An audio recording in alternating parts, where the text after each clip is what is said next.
Have you ever noticed that sometimes your brain is just quietly nudging you to try doing things a little bit differently? But because we're so conditioned to follow social norms, we often ignore those signals and just end up doing what everyone else around us is doing. And I know why that is. When you go through life, making mistakes and blunders and saying too much or doing too little or not following through on things, you lack self-trust. So when these natural urges come up to try things a little bit differently, you ignore them because you think that can't be right. That's going to lead me down a road of failure again. So I'm just going to follow what the herd is doing. Unfortunately, what works for the herd rarely works for us in the end. So for those of us who do think and live differently, there is a real benefit to pause and just listen to what that urge or nudge is telling you to do. Because sometimes there is gold and then there are mountains, and that's what I'm going to get into in today's video.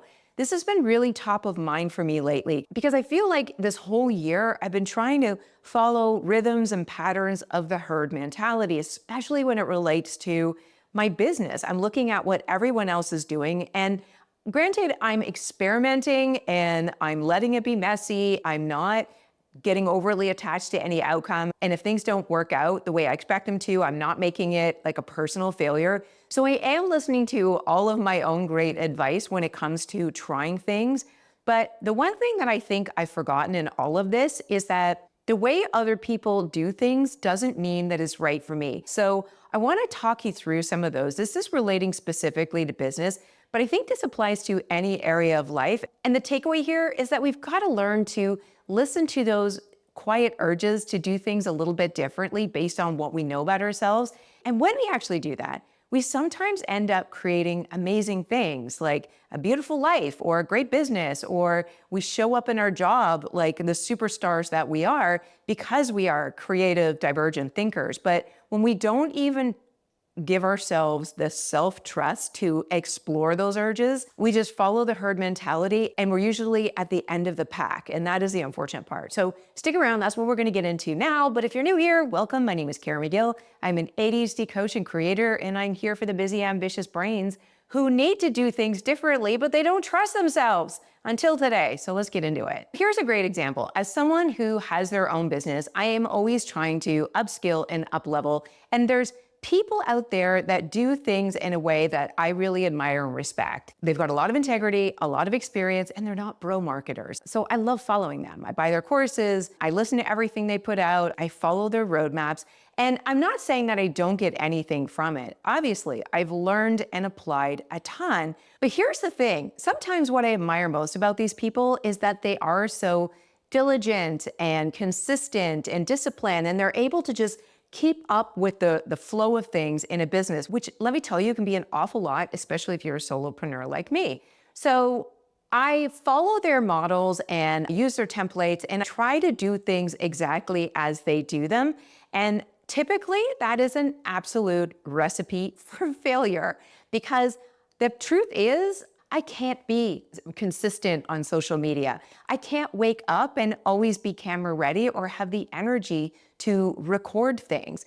I can't plan out like months of content or business plans or anything like that because all of those things really overwhelm me. I almost have to do things ass backwards. And for the longest time, I would berate myself for this. I'll give you a perfect example. The proper YouTube protocol is that you do your thumbnail and your title first before you ever film the video, because you want to make sure that you have something that's going to get a high click-through rate and that people are going to want to see, and you've got to do all this analysis. My brain doesn't work that way. I have to start with the message and the creativity first. And if I'm not feeling it, then I can't record it. So this is something, for example, this topic has been on my mind for a long time, and therefore I feel ready to record it. And this is how it comes across authentically for me. So if I started with the thumbnail and title first, I have a feeling that the creative would either be lackluster or, let's be honest, it just wouldn't get done. So that's just one example where if I follow the herd, it makes things more difficult for me to get things done in my business. Like, you've got to manage it in a way that works for you. And I think that ultimately is why I am so pro entrepreneurship for ADHDers. Now, caveat there, a lot of ADHDers want to get into entrepreneurship because A, they're afraid of getting fired from their jobs again. B, they can't stand their jobs or being told what to do. C, they can't follow a regular schedule or routine, which, listen, I get it. I get all of that, which is why I do what I do. I mean, some days this is hard. Some days it really sucks. But I would take this flavor of suckiness and hardness over my corporate career any day of the week. And it's not about money. It has to do with time freedom and autonomy, the ability to wear what I want to wear when I come to work and be in the space that I want to be in and not have to work with people I can't stand being around, and just having the environment that I know works for me. So that's why I'm very pro on entrepreneurship. And I feel like there's a lot of ADHDers that would agree with that sentiment. And they would love to have their own business, but they lack the self-trust, or let's say executive function skills, to actually get started. Because again, we struggle with execution. So if we are not listening to that voice inside of our head that's saying, if you want to execute, you need to do it this way rather than this way.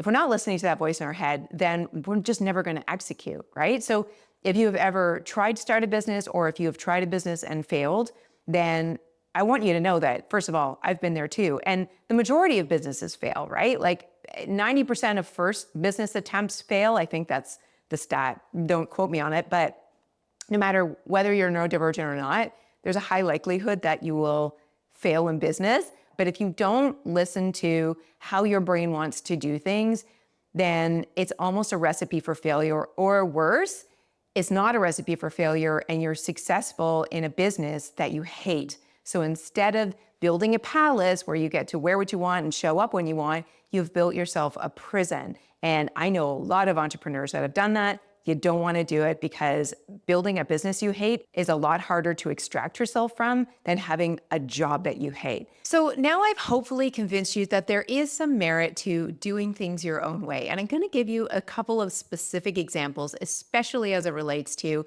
being a business owner with ADHD. And the first one that comes to mind is consistency. We all hear the business gurus say, especially if you're doing an online business, that you have to be consistent. And that's how you build an audience and how they get to know, like, and trust you. And then they buy from you. If you can't show up every day at yada, yada time and do your thing, then you're going to fail. And while I don't necessarily disagree with being consistent, I try very hard, even though it's not in my blood. I disagree that that is the number one business strategy, especially online. Because I feel like people get to know, like, and trust you when you're authentic and when you show up and be yourself. It has nothing to do with, did you show up on Monday and Tuesday and Wednesday at the same time and place, in my view. And the problem with prioritizing consistency over authenticity or value is that whatever it is you're producing, it falls flat. Like, nobody cares. It's boring. You end up being one of those people on Instagram that dances to trending songs and poking at word bubbles. So maybe it's just me, but when it comes to people online that I connect with, it has more to do with who they are showing up authentically than it ever has to do with how consistent they are. The other thing that I think is really important to embrace is doing things messy, which again comes back to this idea of authenticity. I think that more and more, especially with the onset of AI and just everybody trying to be perfect on social media, when you can show up and add value and be yourself, even if it's not perfect, as clearly I am not right now, I can't begin to tell you the drama I've been having recording this video.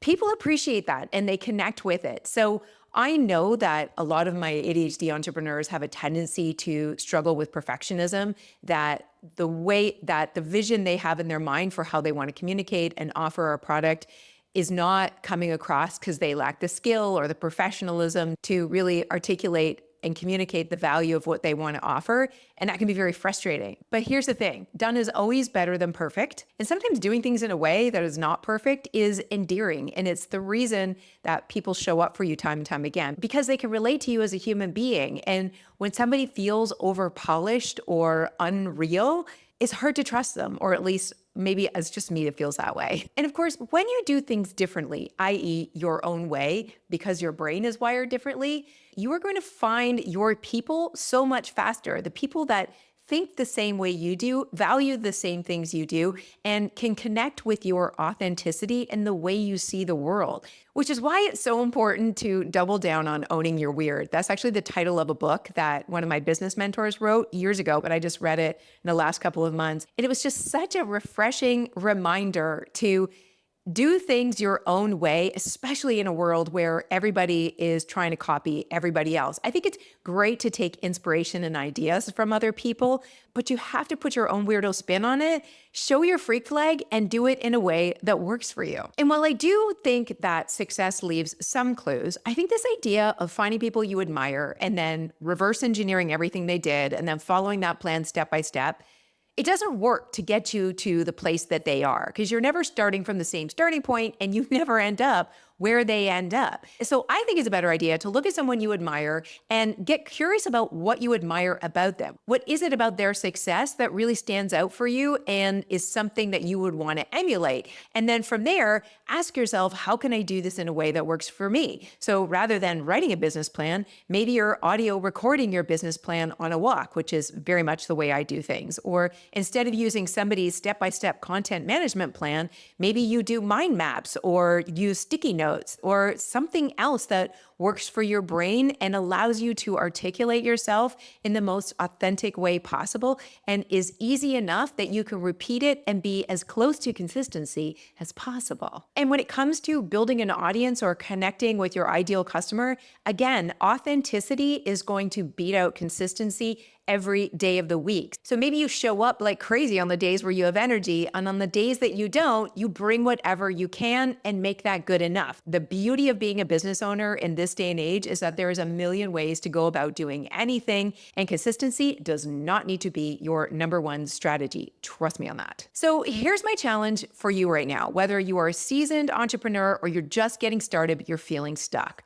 Look at whatever it is that's holding you up in your business right now and ask yourself, is there another way of going about this? Is there a way that I can do this that aligns with my strengths or circumvents my weaknesses so that I can actually show up and get this thing done in a way that works for my personality, my energy, and the way I want to show up for my customers? Asking yourself a question like that is going to bring you much better results than ruminating on why you can't follow somebody else's advice and get the same results that they do. That is a no-win question that will get you nowhere fast. Now, if you're resonating with everything I'm saying today and you are truly trying to build a business that aligns to who you are and how you want to show up, I do have something that can help you do that. This is a framework for building a business that is aligned to who you are, who is authentic to who you are, and leverages your strengths as the entrepreneur. It is called the ADHD Entrepreneur Roadmap, and I will pin it right here if you want to go check it out. But I hope that what I've given you today is enough food for thought that you can start taking a more authentic approach to your business so that you can show up and be the entrepreneur I know you can be. So on that note, guys, thanks for watching. I'll see you in the next video. Bye for now.